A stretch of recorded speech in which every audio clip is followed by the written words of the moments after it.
الشيطان الرجيم. بسم الله الرحمن الرحيم.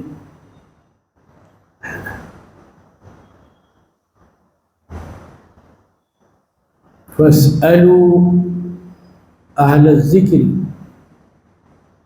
إن كنتم لا تعلمون.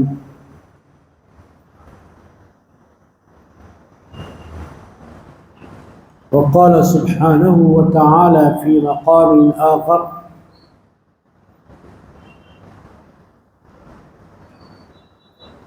والراسخون في العلم. قال جل جلاله وعم نواله في شأن حبيبه المصطفى ورسوله المجتبى صلى الله عليه وسلم: إن الله وملائكته يصلون على النبي يا أيها الذين آمنوا صلوا عليه وسلموا تسليما.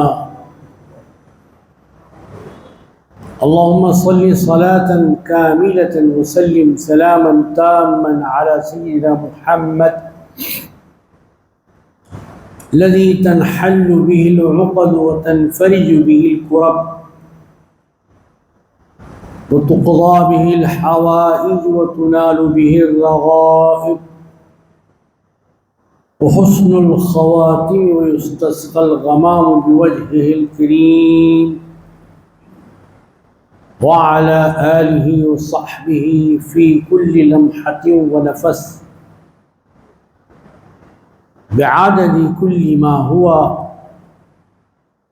معلوم لك يا الله يا الله يا الله. بفضل سبحان ربك رب العزة عما يصفون وسلام على المرسلين والحمد لله رب العالمين.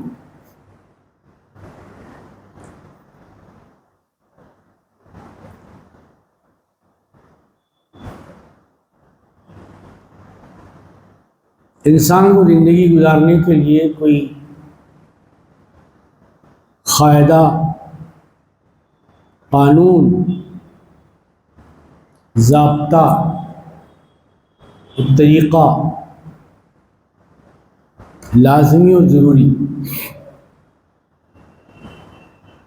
بغیر ضابطے اور قانون کے انسانی زندگی تو شہروں میں بستی ہے. ناممکن ہے کہ وہ کسی قانون کے پابند نہ ہو.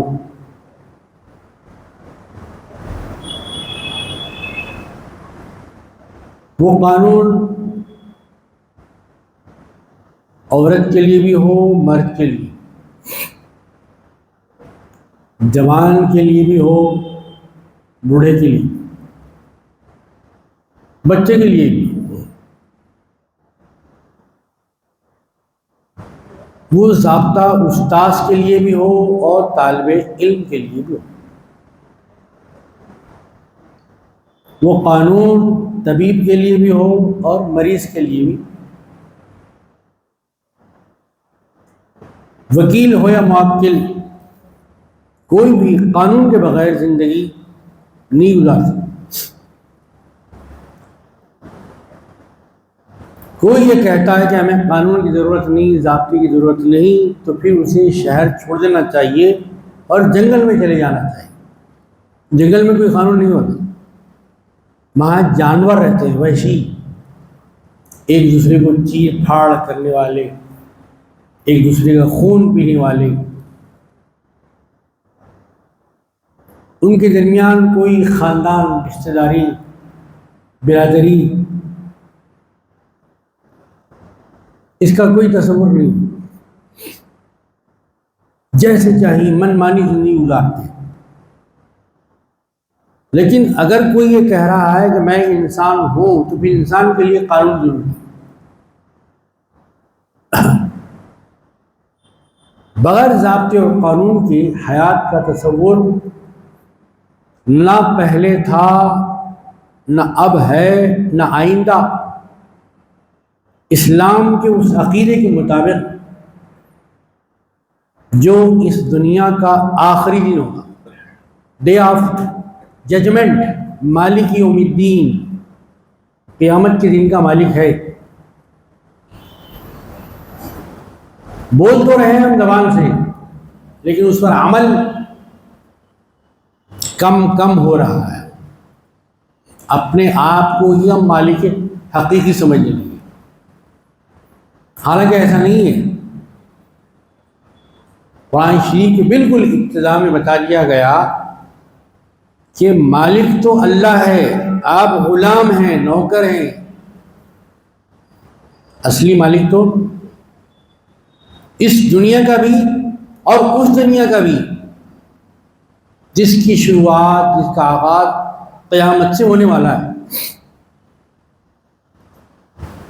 وہ دن کتنا عظیم دن ہوگا، کتنا بڑا دن ہوگا، اس کے بارے میں حضور پاک صلی اللہ علیہ وسلم نے بڑی وضاحت کے ساتھ فرما دیا، کوئی تشریح کی ضرورت نہیں۔ دنیا کے 50,000 برس کا دن ہوگا وہ، جس دن سب جمع ہوں گے،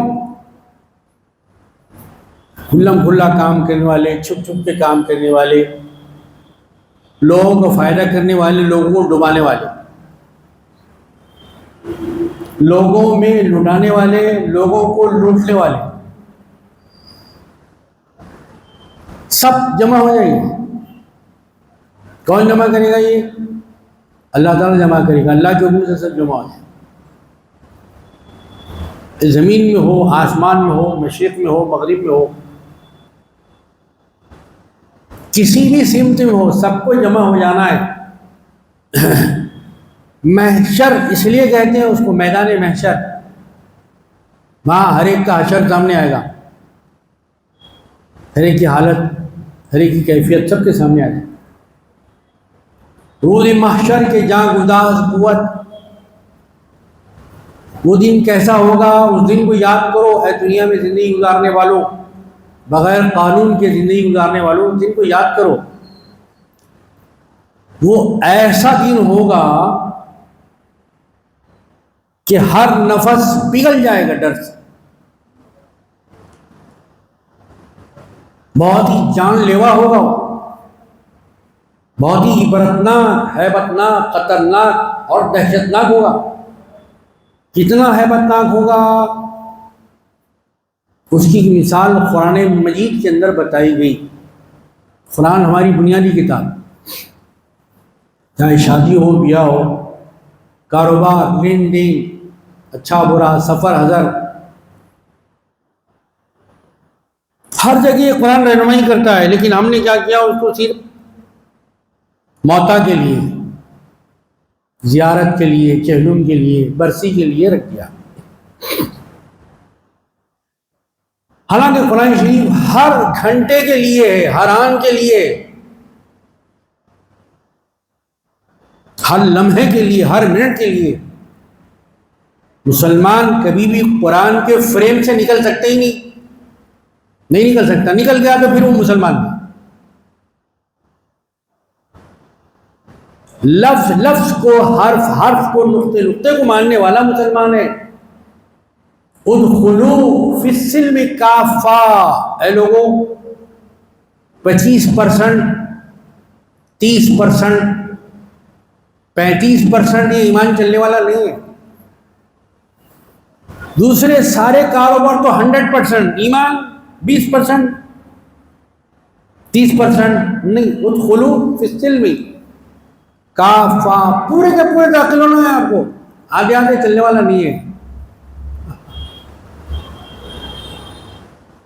یدخلون فی دین اللہ افواجا، فوج در فوج، ٹکڑی در ٹکڑی، جماعت در جماعت، یہ کہاں داخل ہو رہے ہیں؟ اسلام کے اندر داخل ہو رہے ہیں۔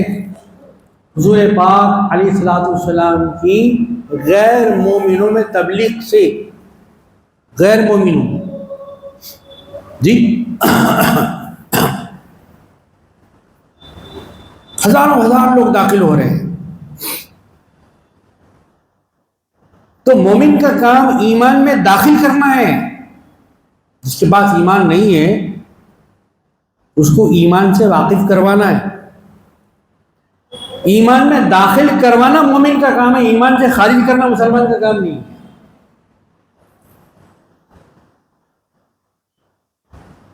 سلطان حضرت خواجہ غریب نواز محبت سے پیار سے لوگ کہتے ہیں آپ، کیونکہ آپ غریبوں کی حاجت روائی فرماتے، ان کے مسائل کو سنتے تھے. سب لوگ جن کو جھڑک دیتے تھے ان کو بلا کے اپنے دامن میں اٹھاتے تھے.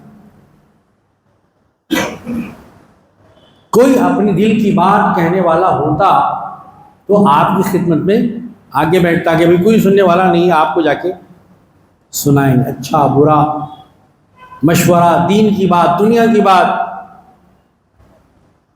آج کی بات، کل کی بات، قانون کی بات، ضابطے کی بات.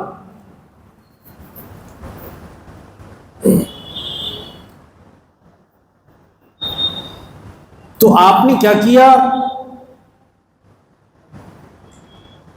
لوگوں کو اسلام میں داخل کیا، نہ کہ اسلام سے خارج کیا. حضرت سیدنا خواجہ معین الدین چشتی رحمۃ اللہ علیہ کا مشن لوگوں کو دین میں داخل کرنا ہے، دین سے خارج کرنا نہیں ہے. یہ نقطہ بڑا اہم ہے. دین سے ان کی پہچان کروانا ہے، دین پہ ان کو مضبوط کرنا ہے، دین کی طرف بلانا ہے، قرآن کی طرف بلانا ہے، اللہ کی طرف بلانا ہے. آؤ اللہ کی طرف. 900 سال سے آپ کا پیغام الحمدللہ چل رہا ہے. آؤ سنت کی طرف، آؤ ایمانداری کی طرف، آؤ تقوی کی طرف، آؤ فتوے کی طرف، آؤ رسول اکرم صلی اللہ علیہ وسلم کی محبت کی طرف، آؤ خلفائے راشدین کے راستے پر. علیکم بسنتی. حضور علیہ الصلوۃ والسلام کا ارشاد ہے علیکم بسنتی. دیکھو یہ تم پر میرا راستہ، میں جس پہ چل رہا ہوں، میں جو بتا رہا ہوں، میں جو عمل کر کے دکھا رہا ہوں، جی میں جس پر عمل پیرا ہو کر بتا رہا ہوں، تم پر میری سنت. اگر تم میرے امتی کہلاتے ہو تو پھر میرے راستے پر، غیروں کے راستے پر اپنے کو بھی چلاؤ، اپنی اولاد کو بھی چلاؤ، کیونکہ اولاد کی ذمہ داری بھی آپ کے اوپر. صرف کھانا کھلانا باپ کی ذمہ داری نہیں ہے، کپڑا پہنانا باپ کی ذمہ داری نہیں ہے، اچھا برا بتانا بھی ماں باپ کی ذمہ داری ہے. حلال کیا ہے، حرام کیا ہے، صحیح کیا ہے، غلط کیا ہے، یہ بھی بتانا ماں باپ کی ذمہ داری ہے. صرف مولانا، مفتی صاحب، خطیب صاحب، امام صاحب کا کام نہیں ہے. تو اولاد آپ کی ہے، خطیب صاحب مولانا صاحب کی نہیں. جب آپ کی اولاد ہے تو آپ کو سمجھانا ہے، بتانا ہے. جیسے اور باتیں دنیا کی آپ بتاتے ہیں، دین کی باتیں بھی ان کو بتانا ہے، ڈرانا ہے اللہ سے، تاکہ وہ بے خوف نہ ہو جائیں، آپ کے فرما بردار رہے. اگر بڑے اپنے پیمبر کے مطیع اور فرما بردار رہیں تو ان کی اولاد ان کی فرما بردار رہے گی. بڑے ہی اگر اللہ کے احکام کے خلاف جا رہے ہو، بڑے ہی سنت کے خلاف کر رہے ہو، اور بچوں سے یہ توقع ہو کہ وہ ہماری بات سنیں گے، کیوں سنیں گے؟ جب کوئی ماں باپ اللہ کی بات سنتے ہیں تو ان کی اولاد ان کی بات سنتی ہے. جب کوئی ماں باپ نہیں سنتے تو ان کی اولاد ان کی بات نہیں سنتی. اس لیے اسلام نے بیس دیا، بیس، بنیاد اچھی ہو. جتنی بنیاد اچھی ہوگی، مضبوط ہوگی، اتنی ہی عمارت بھی، بلڈنگ پائیدار ہوگی. ورنہ ایک ہوا کے جھونکے میں گر جائے.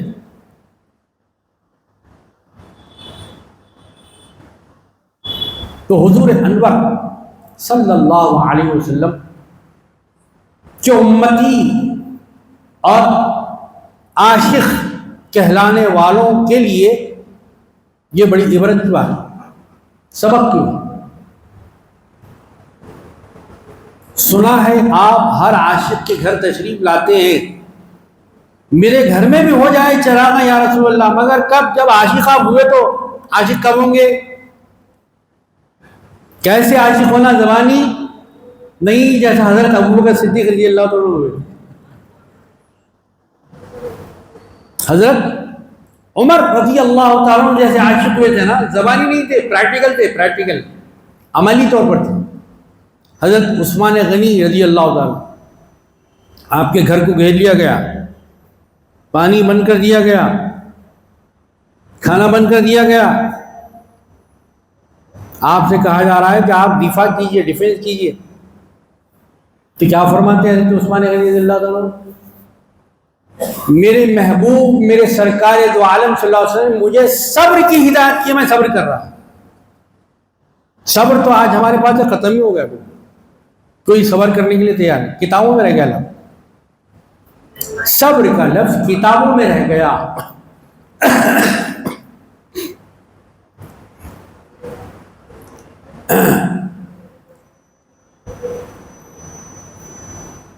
اسلام یہ چاہتا ہے کہ الفاظ کتابوں میں نہ رہیں، آپ کی زندگی میں آ جائیں۔ اگر کتابوں میں ہے تو پھر آپ کتابی مسلمان ہیں، حقیقی مسلمان نہیں، کتابی مسلمان نہیں بننا ہے۔ اور پھر رمضانی مسلمان بھی نہیں بننا ہے کہ بھائی رمضان آ گیا آپ پابندی کرنا چاہیے، 11 مہینے مسلمان نہیں، آپ کلمہ نہیں پڑھتے، آپ کیا لکھاتے فارموں کے اندر؟ کوئی اور مذہب لکھاتے آپ؟ نہیں، مسلمان ہوں تو کون ہے مسلمان؟ مسلمان کے فرائض کیا ہیں، ذمہ داریاں کیا ہیں، اس کی ڈیوٹی کیا ہے؟ دنیا کی ڈیوٹی تو ہم برابر کر رہے ہیں، لیکن اللہ کی ڈیوٹی برابر نہیں ہو رہی ہے۔ سرکار دو عالم صلی اللہ علیہ وسلم کی ڈیوٹی برابر، دنیا کی ڈیوٹی کا خوف ہے، اس کے لیے ہم کپڑے استری کرتے ہیں، جوتے کو پالش کرتے ہیں، بیلٹ تیار کرتے ہیں۔ اللہ کی ڈیوٹی، اس سے غفلت، اس میں سستی ہے، اس میں کاہلی ہے۔ تو بتایا کہ بنیاد تنکح المرأة لأربعین، شادیوں کا موسم چل رہا ہے ماشاءاللہ، پورے شادی خانے بھرے ہوئے اور سڑکیں پوری پٹاخوں سے بھری، آتش بازی سے، راستے روک روک ہزاروں کے پٹاخے۔ وہ مسلمان جو غریب کہلاتے ہیں، جن کے پاس پہننے کے لیے کپڑا نہیں ہے، رہنے کے لیے گھر نہیں ہے، لیکن شادی کا موقع پہ 50,000 کے پٹاخے، 25,000 کے پٹاخے، یہ پیسے کہاں سے آئے تھے؟ بزرگوں نے کہا کہ جو پیسہ جیسا آتا ہے ویسا ہی خرچ ہوتا ہے، حلال کا اگر آیا تو حلال میں خرچ ہوتا ہے، حرام کا اگر آیا تو حلال میں کبھی خرچ نہیں ہوتا، وہ حرام نہیں خرچ ہوتا۔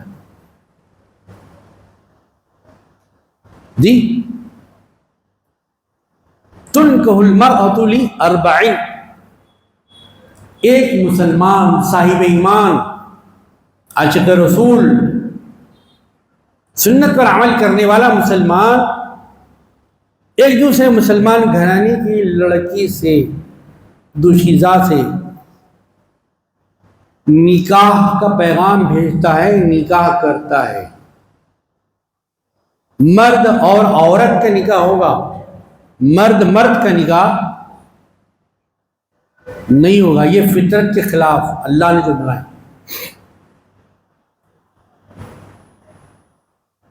تنکحو، نکاح کیا جاتا ہے، شادی کا پیغام بھیجا جاتا ہے، شادی کی جاتی ہے۔ وہ 4 وجوہات اور 4 اسباب پہ ہوتی ہے، 4 چیزوں کی بنیاد۔ سب سے پہلا یہ ہے مسئلہ کہ آپ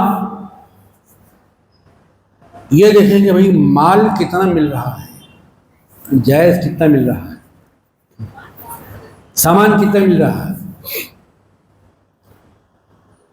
مال کی بنیاد پر، اچھا مال کب تک رہے گا صاحب؟ ٹھیک ہے آپ نے مال لے لیا، کب تک رہے گا مال؟ اچھا مال لینے آپ کو گھر میں رکھنے کی جگہ بھی ہونا نا، گھر میں رکھنے جگہ ہی نہیں ہے، یہ ہونا وہ ہونا وہ ہونا سب ہونا، گھر میں رکھنے جگہ بھی ہے مگر ہونا۔ چلیے صاحب ہو گیا، مال کی بنیاد پر آپ نے طے کیا کہ نکاح ہوگا. مال کب تک رہے گا؟ قارون خزانی کی جب مثال آتی ہے، بات آتی ہے، تو قارون کا نام آ جاتا ہے زبانوں پر. قارون بہت بڑا اپنے وقت کا کروڑ پتی، لکھ پتی، ارب پتی تھا جی، لیکن اس کا خزانہ، اس کا مال کیا اس کے کام آیا؟ نہیں آیا. مال آتے ہی انسان فرعون بن جاتا ہے، حامان بن جاتا ہے، شداد بن جاتا ہے، قارون بن جاتا ہے. زمین پر پیر نہیں ٹکتے، اس سے وہ ہوا میں اڑتا ہے، کسی کو نگاہ میں لاتا ہی نہیں، کسی کو کچھ سمجھتا ہی نہیں، کسی کو کیئر کرتا ہی نہیں. تو جب قارون کو بھی خزانے ملنے لگے تو وہ ہواؤں میں اڑنے لگا، کسی کو سمجھنے نہیں لگا. بندوں سے تو صرف نظر اس نے کیا ہی، لیکن خدا کے معاملات میں بھی دخل دے گا جی. خدا سے اس نے بغاوت کی. بغاوت ایک ہوتا ہے گناہ کرنا، گناہ کو گناہ سمجھ کے کرنا، اتنا برا نہیں، گناہ کو گناہ سمجھ کے کرنا. ایک ہے گناہ کو حلال سمجھ کے کرنا، یہ کفر ہے. نکل جاتا، بولنے کی ضرورت نہیں، فتوے کی ضرورت نہیں، آٹومیٹیکلی نکل جاتا ہے ایمان پہ. اب انہیں بولتا رہے نہیں، وہ فارم میں لکھتا رہے، اپلیکیشن دیتا رہے میں مسلمان نہیں، آٹومیٹیکلی نکل گیا، فتوے کی ضرورت نہیں. دیکھیں عصیان، آسی اسی سے گناہ گار، عصیان گناہ گار. ایک ہے کفران، انکار کرنا. آخری بارڈر جب کراس ہو جاتا ہے تو اس کا نام ہے طغیان، یعنی پانی حد سے آگے بڑھ گیا. طغیانی کہتے ہیں نا اسی کو. 1908 میں موسیٰ ندی میں طغیانی آئی، یعنی پانی نے اپنے بارڈر کو کراس کر دیا، یعنی آدمی قانون توڑ کے باہر نکل گیا. اللہ تعالیٰ نے جو حدود، قاعدے، قانون اور ضابطے بنائے، رولز ریگولیشن، اس کو توڑ کے آگے نکل جانا، یہ ہے طغیان.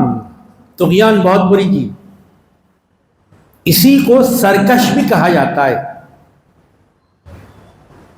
باغی ہو جانا. اور جب کوئی انسان کسی ملک کا باغی ہو جاتا ہے تو پھر وہ زندہ رہنے کا حق کھو دیتا ہے. باغی کی سزا ہے اب آپ زمین پر رہنے کے لائق نہیں رہے. آپ نے اپنی حیات کے سامان کو موت میں تبدیل کر دیا ہے. زندگی نہیں چاہتے آپ موت کی آغوش میں جانا چاہتے ہیں جی. تو حضور پاک علیہ السلام نے ارشاد فرمایا کہ 4 میں سے پہلی بنیاد ہے مال. مال یہ کسی کے پاس نہیں رہا، بڑے بڑوں کے پاس نہیں رہا، تو ہمارے پاس کیا رہے؟ یہ جانے والی چیز ہے، رہنے والی چیز نہیں ہے. دوسری بنیاد نکاح کی، شادی کی. جو مسلمان نوجوان ہیں جن کی شادی ہونے والی ہے، غور کریں کیا کہا جا رہا ہے، کہاں آپ کو رشتہ کرنا ہے اور کہاں رشتہ نہیں کرنا ہے. اس کے اندر آپ کو اٹینشن کر دیا گیا، الرٹ کر دیا، الرٹ. آپ کا رشتہ کیسے گھرانے میں ہو، خوب مال لانے والی بہو ہو بھائی، خوب اچھا گھرانا ہو، ویل سیٹل گھرانا ہو، ویل سیٹل. اخبارات بھرے میں پورے سبوں میں سبھی، ہر بچہ ویل سیٹل رہتا، ہر آدمی ویل سیٹل رہتا، لیکن تلاش ہے داماد کیسا ہو، ویل سیٹل. حضور پاک علیہ السلام نے جو اپنے داماد چنے وہ ساری دنیا کے لیے نمونہ ہے. بیٹی ہو تو بی بی فاطمہ جیسی ہو، داماد ہو تو سیدنا علی جیسا ہو، داماد ہو تو سیدنا عثمان غنی رضی اللہ عنہ جیسا داماد ہو. نام تو لیتے ہیں ہم بی بی فاطمہ کا، نام تو لیتے سیدنا علی مولا کائنات کا، منقبت پڑھنی پڑتے ہیں، لیکن جب عمل کی بات آتی ہے تو ان کے اسوے سے پیچھے ہٹ جاتے ہیں. کون ہے سیدنا عثمان؟ سیدنا علی رضی اللہ عنہ اپنے نکاح کے وقت اپنی زیرہ جنگ کا ایک اوزار،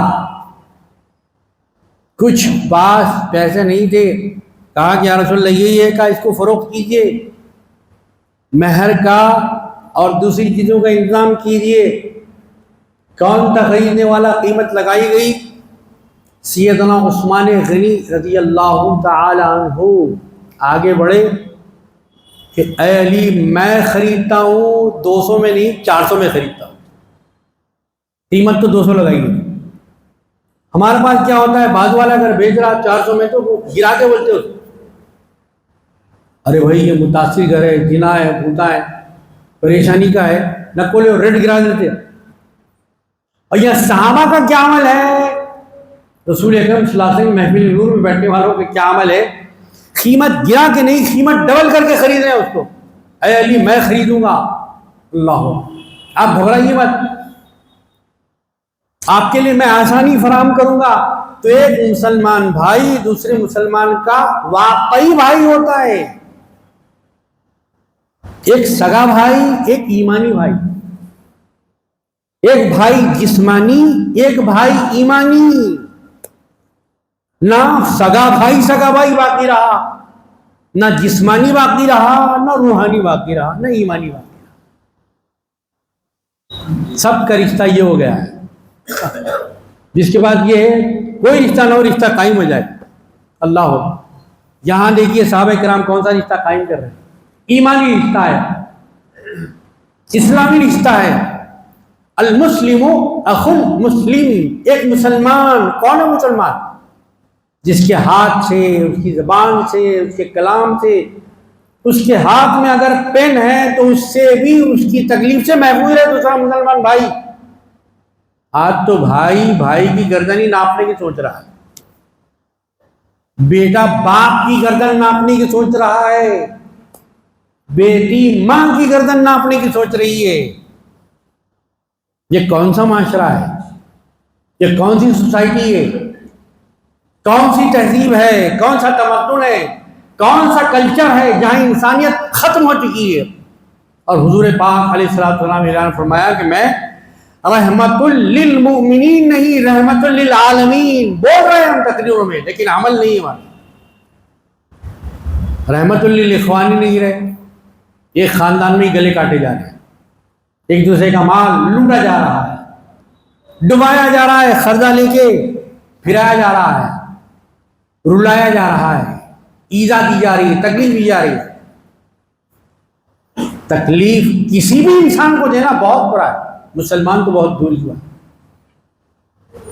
سیدنا عثمان غنی رضی اللہ عنہ نے دوہری قیمت دے کر وہ مال خریدا، اور جب نکاح کا موقع آیا تو جو چیز خریدا تھا وہ لیا کے تحفے میں دے دیا، پھر کہا اے علی یہ آپ کے ہاتھ میں اچھی دکھتی ہے، یہ کسی ہاتھ میں اچھی نہیں دکھتی، یہ آپ کے جسم پر ہی سجتی ہے، یہ آپ کے لیے بہتر ہے، یہ آپ کے ہاتھ میں ہی رہنا چاہیے۔ خریدا بھی، پھر تحفہ بھی دے دیا۔ کیا کردار تھا صحابہ کا، کیا کردار تھا دامادان رسول کا۔ اور آج کتنے ایسے سجن ہیں جو اپنے دامادوں کی شکایت کرتے ہیں کہ بیٹی کیوں نہیں ہوئی، جب شکایت کرنا تھا تو بیٹی کیوں نہیں، جب بیٹی دیا تو پھر شکایت کیوں کر رہے ہیں؟ دیکھ کے دینا تھا، سمجھ کے دینا تھا، جانچ کے دینا تھا، بوجھ کے دینا تھا۔ بازار میں جا کے جب کپڑا خریدتے ہیں، سونا خریدتے ہیں تو سب دیکھ کے خریدتے ہیں، اصلی ہے نقلی۔ زندگی کی ایک بنیاد، ایک خاندان آباد ہونے جا رہا ہے، بغیر دیکھے آپ دیتے نہیں دینا۔ مال کی بنیاد پر، اس کے بعد جمال، حسن و خوبصورتی۔ اللہ جمیل یحب الجمال، اللہ نہایت خوبصورت ہے۔ کتنا ہے؟ کہنے والوں نے کہا جن کو اللہ نے علم دیا ان کی پہنچ ہوئی وہاں تک، ان کا شوق تھا، نہ ہمارے پاس علم ہے نہ شوق ہے۔ تو حضور پاک علیہ السلام کو اللہ تعالی نے 70,000 پردوں میں چھپا کے دیا حسن، اگر وہ 70,000 پردے اٹھ جاتے تو پھر عرب میں کوئی بھی اپنی گردن باقی نہیں رکھتا، سب گردن کٹا دیتے۔ حضرت یوسف علیہ السلام کا معاملہ کیا ہوا؟ مصر کی خواتین نے دیکھا آپ کو، کہا یہ تو کوئی انسان نہیں ہے، خدا کی قسم یہ تو کوئی آدمی نہیں ہے، یہ تو کوئی زمین کی مخلوق نہیں ہے، یہ تو کوئی آسمانی مخلوق ہی لگتی ہے، یہ تو فرشتہ ہے۔ بھائی فرشتہ کتنا خوبصورت ہے، یہ اس کے آنکھ دیکھو، ناک دیکھو، پیشانی دیکھو، بال دیکھو، رنگ دیکھو، روپ دیکھو، جلال دیکھو، جمال دیکھو۔ حضرت یوسف علیہ السلام کو دیکھا تو انگلیاں کٹ گئی ہیں، قرآن مجید میں ہے کیسے کٹ گئی، پڑھ کے دیکھیے۔ پڑھنا چھوڑ دیا ہم نے قرآن، سمجھنا چھوڑ دیا ہم نے قرآن، چند لوگوں کے لیے چھوڑ دیا۔ ابھی یہ بھی پڑھیں گے، ان کا ہی کام ہے پڑھنا، اور گھر میں بھی کسی کو بخشنا بخشانا ہوتا ہے تو بلا لیتے ہیں، ہم خود نہیں پڑھتے جب ضرورت محسوس نہیں کرتے اس کی۔ کاروبار بن گیا ہے، یہ کاروبار دھندا بن گیا ہے۔ قرآن دھندے کے لیے، کاروبار کے لیے نہیں ہے، عمل کے لیے، عمل پڑھنے کے لیے۔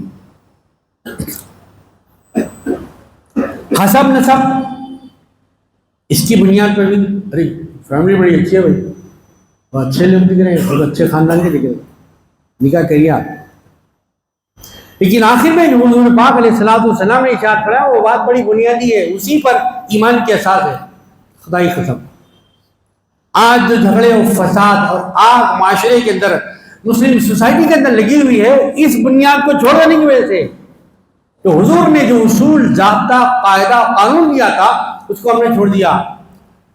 حضور کی پسند کو ہم نے پیچھے رکھ دیا، اپنی پسند کو ہم نے آگے کیا، اپنی پسند کے نتیجے سامنے۔ گھر چل رہے ہیں، 1 مہینے میں طلاق، 2 مہینے میں خلا، 3 مہینے میں ڈائیورس، 1 بچہ ہو گیا طلاق۔ کیوں؟ کہ حضور علیہ السلام نے فرمایا تھا کہ رشتہ کرو، شادی کرو، نکاح کرو دینداری کی بنیاد پہ۔ جتنی دینداری ہوگی عورت میں اتنا ہی گھر پرسکون رہے گا، جنت کا نمونہ بنے گا۔ شادی خانہ آبادی ہوگی، واقعی شادی خانہ بربادی نہیں ہوگی۔ ایک مسلمان کو شادی خانہ آبادی کے اسباب کرنا ہے، شادی خانہ بربادی کے اسباب نہیں کرنا ہے۔ مسجد میں تو ہم وعدہ کرتے ہیں، ہم حضرت خطیب صاحب بھی دعا پہ آمین کہتے ہیں بغیر جہد سے، لیکن جیسے بات ہوتی فہرست کہاں ہے بھائی، فہرست کہاں ہے بھائی، جہد کی فہرست کہاں ہے؟ اور اب تو یہ ایک اور نیا شوق پھر ہے، ظہر میں نکاح آنا رات میں 12 بجے، عصر میں نکاح آنا 11:30 بجے، 1 بجے۔ یہ کون سی سنت ہے میرے بھائی؟ پورے دعوتیاں آ رہے، کھا رہے، چلے آ رہے، دعا لینے آئے، بد دعا لینے آئے آپ۔ یہ کون سا طریقہ ہے؟ کون سے صحابی کی سنت ہے بھائی؟ یہ کون سی سیرت کی کتاب میں لکھا ہوا ہے؟ یہ کس حدیث کی کتاب میں لکھا ہوا ہے؟ بخاری میں ہے، مسلم میں ہے، ابو داؤد میں ہے، ابن ماجہ میں ہے، کنز العمال میں ہے، کس میں ہے یہ؟ 3 لاکھ نقد مسجد میں، پیچھے لے رہے سے معلوم نہیں ہو رہا، سامنے لے رہے مسجد میں ہو رہا۔ مسجد میں حق کا نعرہ اس لیے دیا گیا تھا کہ دلہا دلہن دونوں خاندان خرچ نہ لیں، رہن سنٹر نہ جائیں، بیاج نہ دیں، گھٹ گھٹ کے اقساط میں نہ مریں، بلکہ اس سے بچ جائیں۔ مسجد میں شادی کریں، سیدھا یہاں سے گھر چلے جائیں، بیچ میں کچھ نہیں۔ یہ نعرہ مسجد میں اس لیے دیا گیا تھا، لیکن آج اس کا غلط مطلب ہوا۔ لوگ بیٹھے ہوئے مبارکباد دینے کے لیے، آپ کا پتہ ہی نہیں۔ اچھا، آنے کے بعد بھی 1 گھنٹے تک دھما دھوم، جا کے دوسرے دن کانوں کا علاج کرانا پڑتا، 1 گھنٹے تک دھما دھوم۔ اب بتائیے، یہ دعا لینے کے دن اگر کوئی بد دعا لیا تو اس کی شادی سکسیسفل ہوگی، کامیاب ہوگی یا ناکام ہوگی؟ آپس میں محبت و الفت ہوگی؟ شادی دعا لینے کا دن ہے، بد دعا لینے کا دن نہیں ہے، الٹا ہو گیا۔ خدا کے لیے سمجھیے، سمجھائیے خطیب کی آواز نہیں، وقت کی آواز ہے، اسلام کی آواز ہے، قرآن کی آواز ہے۔ اگر آپ کہتے ہیں میں مسلمان ہوں تو پھر آپ کے لازم ہے یہ ضابطہ، یہ قانون، یہ قاعدہ آپ کا ہر جگہ لاگو ہو، ہر جگہ۔ اگر آپ کے ہاتھ میں ترازو ہے وہاں بھی لاگو، آپ کے ہاتھ میں پین ہے، اگر آپ جرنلسٹ ہیں، آپ صحافی ہیں، آپ استاد ہیں، آپ لیکچرر ہیں، آپ پروفیسر ہیں، آپ وائس چانسلر ہیں، آپ قانون گاہ ہیں، آپ وکیل ہیں، آپ ڈاکٹر ہیں، آپ انسٹرکٹر ہیں، آپ انسپیکٹر ہیں، ہر جگہ یہ قانون ہونے والا ہے۔ اس سے کوئی نکلنے والا نہیں ہے۔ جو نکل گیا تو پھر اس نے اپنے آپ کو خارج کر لیا، اسلام سے خارج کرنے کی ضرورت نہیں ہے۔ اللہ تبارک و تعالیٰ اس بات کو سمجھنے کے لیے ہمارے ذہن کھولے، جیسی دوسری باتیں ہم سمجھتے ہیں، بہت ساری باتیں۔ الحمدللہ رب العالمین۔ سنت